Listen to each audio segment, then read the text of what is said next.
கல்யாணம் ஃபிக்ஸ் ஆயிடுச்சா? தமிழ் மேட்ரிமோனிக்கு தேங்க்ஸ் சொல்லணும்.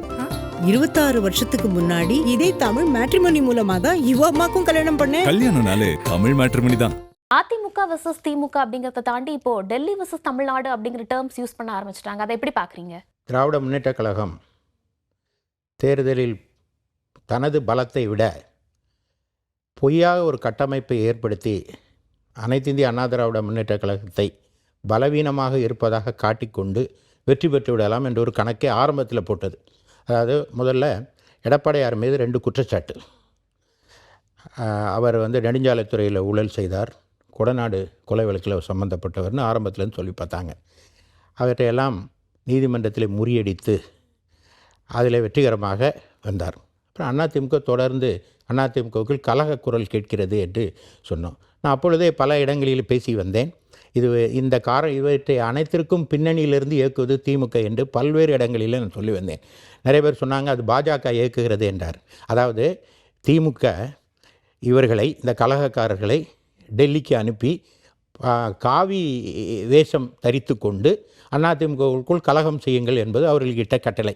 எனவே தான் அவங்க டெல்லியில் அமித்ஷா வீட்டு கேட்டு வாசலில் போய் நின்னாங்க. கடைசியில் இவங்கெல்லாம் எங்கே போய் தஞ்சம் புகுந்திருக்காங்கன்னா திராவிட முன்னேற்ற கழகத்தில் போய் தஞ்சம் புகுந்திருக்காங்க. நான் கூட சொன்னேன், நேற்று கூட சொல்லியிருக்கேன், அறிவாலயம் என்பது அரசியல் அகதிகள் மண்டபகமாக மாறிவிட்டதுன்னு சொல்லியிருக்கேன். இப்போது அவங்க அதிமுகவை எப்படியாவது அது பிரிந்து கிடக்கிறது, அது உடைந்து கிடக்கிறது, சிதிலமாகிவிட்டது என்று சொல்லி கட்டமைத்து அது ஒரு வீக்கான ஒரு கட்சி அப்படின்னு கட்டமைத்ததன் மூலமாக அதிமுக தொண்டர்களோட சோர்வை ஏற்படுத்தி மக்கள்கிட்ட ஒரு எதிர்பார்ப்பு இருக்கும் இல்லையா, அது இனி அதிமுகவில் நிறைவேறாது என்ற ஒரு தோற்றத்தை ஏற்படுத்தி வெற்றி பெறலாம் என்று நினைத்தார்கள். இதையெல்லாம் தவிடுபோடு ஆக்கியவர் அண்ணன் எடப்பாடியார். இப்போ அதிமுக வீடு கொண்டு எழுந்து களத்தில் நிற்கிது.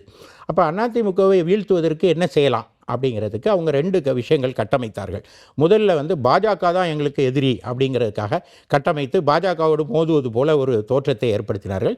தற்போது இப்போ சமீப காலமாக விஜய் தான் எங்களுக்கு எதிரி என்று சொல்கிற மாதிரி விஜய் கட்சியில் அவர்கள் அனுப்பி வைத்திருக்கிற ஸ்லீப்பர் செல்களை விட்டு பேச வைத்து விஜய் கட்சிக்கும் திமுகவுக்கும் தான் போட்டி இருக்கிற மாதிரி செய்தார்கள். இதை எல்லாத்தையும் தவிடுபொடியாக்கி விட்டது மக்கள் மன்றம்.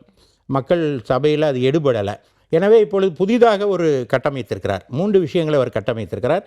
ஒன்று இப்போ டெல்லிக்கும் தமிழ்நாட்டுக்கும் இடையில் நடைபெறுகிற தேர்தல் என்ற ஒரு கட்டமைப்பு.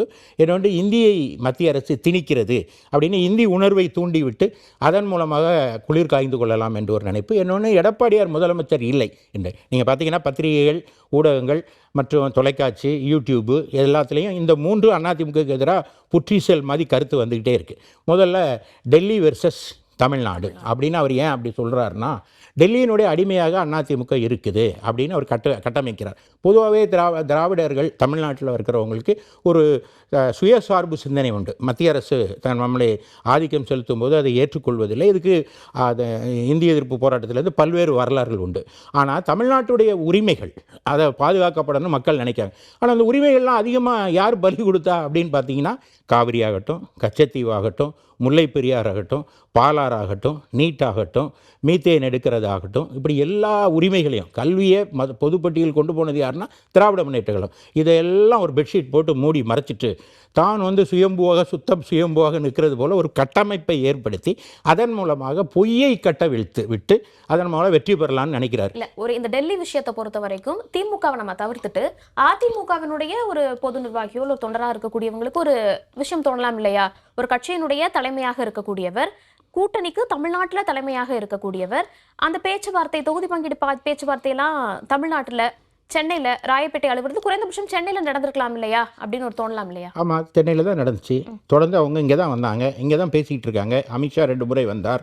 இப்போ இபிஎஸ் அவர்கள் திரும்ப டெல்லிக்கு கூட்டணி பேச தான் போனாருன்னு நீங்கள் எப்படி நினைக்கிறீங்க? கட்சி தலைவர்கள் டிடிவி தினகரன், அன்புமணி அவர்கள் இவங்க எல்லாம். ஆனால் அவர்கள் பயணத்தை பற்றி நான் பேச விரும்பல. எங்களுடைய பொதுச் செயலாளர் கூட்டணி பேசத்தான், தொகுதிகளை பற்றி கேட்டு பெறத்தான் சென்றார் என்பது கட்டமைப்பு. வரும் காலம் அதை காட்டும். வருகிற கோரிக்கை வைப்பதற்காக டெல்லி, அதை பற்றி நான் இப்போ விரிவாக பேச விரும்பல. இருக்கிறது அதை பற்றி நான் பேச விரும்பல.